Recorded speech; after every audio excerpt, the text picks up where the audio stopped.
उर्दू ज़बान की 5वीं किताब में मैंने पिछली वीडियो में सबक नंबर 40 का 8वां पार्ट पढ़ा दिया।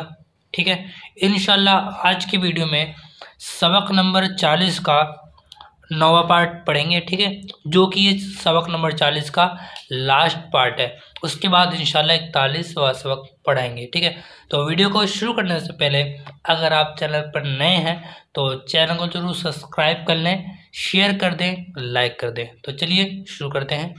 बिस्मिल्लाहिर्रहमानिर्रहीम।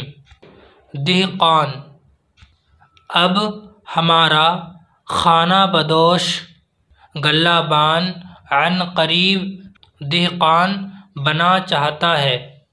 मवेशी की परवरिश के लिए उसने दूर दूर के मैदान में गश्त लगाया है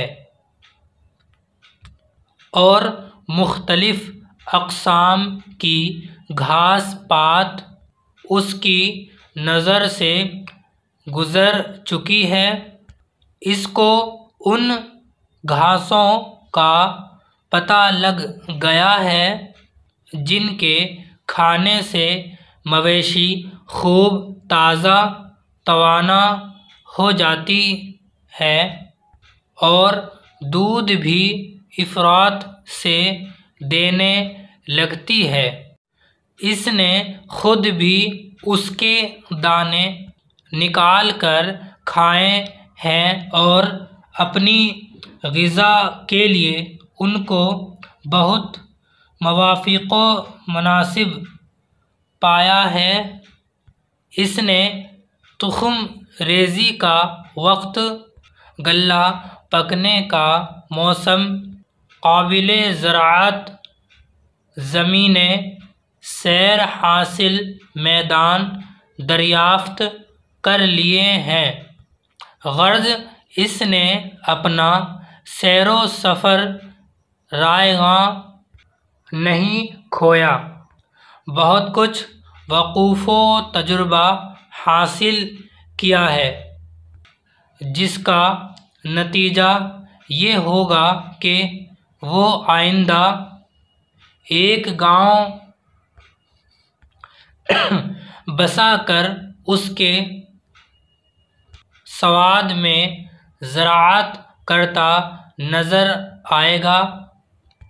आखिरकार खाना बदोश गल्लाबानों ने जहाँ आबे शीरी के कुदरती चश्मे, बहती नहरें और शादाब मरग़ज़ार पाए, जिनमें मेवादार दरख्तों की कसरत और घास चारा की सरसाई थी, वहाँ ज़्यादा क़याम करना पसंद किया और रफ्ता रफ्ता वो एक जगह इक़ामत गुज़ीनी के ख़ूँगर होने लगे। दोबारा यहाँ से देखते हैं। रफ्ता रफ्ता वो एक जगह इक़ामत गुज़ीनी के ख़ूँगर होने लगे और जो दानादार घासें अतराफ़ो जवानिब में पाई थीं, उनके तुख़्म अपने क़याम गाह के क़ुर्बो जवार में बखेर दिए। खुदा ने इस काम में बरकत दी, खेती उगी, बढ़ी और पक कर तैयार हो गई। गल्ला इंसान के काम आया और भूसा मवेशी ने खाया। अब सफ़री ख़ैमों की कुछ हाजत न रही थी, इसलिए गली दीवारें बनाकर छप्पर छाएं या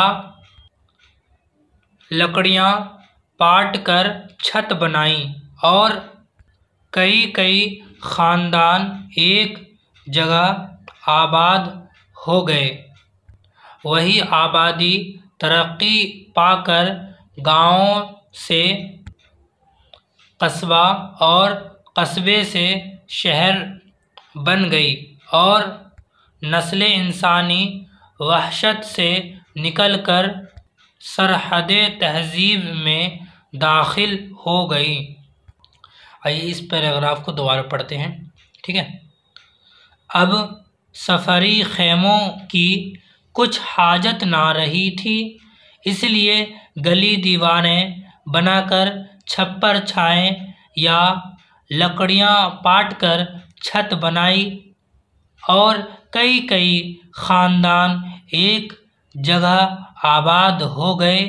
वही आबादी तरक्की पाकर गांव से कस्बा और कस्बे से शहर बन गई और नस्ल इंसानी वहशत से निकलकर सरहद तहज़ीब में दाखिल हो गई। ठीक है, इस तरीके से पढ़ लिया हमने। आइए अब इनके माना पढ़ते हैं और याद करते हैं।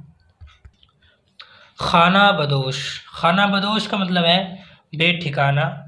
शादाब, शादाब का मतलब आप जानते हैं सब्ज़ा या हरा भरा।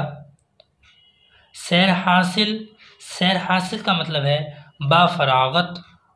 सवाद, सवाद का मतलब है इर्द गिर्द। इकामत गुज़ीनी, इकामत गुज़ीनी का मतलब है ठहरना या क़याम करना। ठीक है, आप ये सबक नंबर 40 का ये है आपका 9वां। ठीक है, 40 का 9वां पार्ट है, यानी कि 40 के सारे पार्ट मैंने कंप्लीट पढ़ा दिए हैं। इंशाल्लाह अगली वीडियो से मैं सबक नंबर 41 पढ़ाएंगे। ठीक है, और वीडियो को ज़्यादा से ज़्यादा लाइक करें ताकि पता चले कि आपको फ़ायदा हो रहा है और मुझे भी खुशी मिलेगी, मुझे हौसला अफजाई होगी कि हाँ मेरे पढ़ाने से किसी को फ़ायदा हो रहा है। तो आप सबसे यही दरख्वास्त करूँगा कि एक ज़रूरी बात ये भी है कि मेरे नाना जान का तबीयत ज़्यादा ख़राब है। ठीक है, तो आप मेरे नाना के लिए दुआ करें। ठीक है, उनको दुआ में याद रखें ज़रा।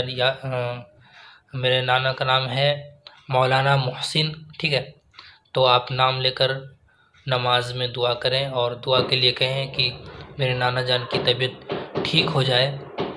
ठीक है, क्योंकि उनके नाक से ज़रा खून निकल रहा है और वो खून कभी बंद हो जाता है कभी निकल जाता है, तो वो बीपी हाई की वजह से हो रहा है। ठीक है, तो आप सभी हजरात से गुजारिश है कि मेरे नाना के लिए दुआ करें। ठीक है, तब तक के लिए अस्सलामु अलैकुम व रहमतुल्लाहि व बरकातुहू।